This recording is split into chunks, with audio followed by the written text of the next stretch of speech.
বিশালগড়ের গ্রামীণ ব্যাংকের ক্যাশিয়ারের দ্বারা প্রতারণার শিকার হয়েছে এক মহিলা, আর যার কারণে এবার অভিযোগ তুলেছে সেই মহিলা ক্যাশিয়ারের বিরুদ্ধে। অসহায় মহিলার টাকা আত্মসাৎ করা হয়েছে। জানা গেছে বিগত কয়েক বছর পূর্বে বিশালগড় নিউ মার্কেটে সবজি বিক্রেতা মহিলা গ্রামীণ ব্যাংকে 24,000 টাকা জমা করে এসেছিলেন, কিন্তু ওনার অ্যাকাউন্টে সেই টাকা জমা করেননি ক্যাশিয়ার সূর্যকান্ত সাহা। এমনটাই অভিযোগ করলেন অসহায় মহিলা এবং অভিযুক্ত ক্যাশিয়ারের বিরুদ্ধে বৃহস্পতিবার দুপুরে বিশালগড় থানায় অভিযোগ দায়ের করলেন সবজি বিক্রেতা অসহায় সেই মহিলা। কি জানালেন তিনি আজ শুনুন। আমি করলাম, আমি 300 টাকা দেবো, আমার টাকাটা দেখতে দেন। তো অনেক ক্যাশিয়ার মাতে না। পরে আমি অনেক করছি,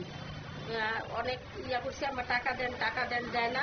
পরে তারা থানায় ফোন করছে পরে পুলিশ গেছে পরে আমি কইছি আমার টাকা চাই, আমার টাকা দেওয়া লাগবে, নাহলে ক্যাশিয়ারে আমার 300 টাকা দিলে টাকা দিলে দিব। তখন আমি ব্যাংকে গেছি মঙ্গলবার দিন, ক্যাশিয়ার আর কিছু করে না। ক্যাশিয়ারের নাম সূর্যকুমার সাহা। ক্যাশিয়ারের নাম সূর্যকুমার সাহা।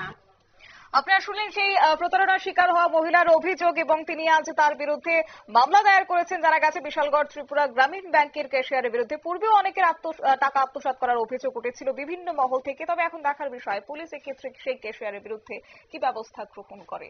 নিয়ে নিচ্ছি ছোট্ট একটি বিজ্ঞাপন বিরতির সঙ্গে থাকুন।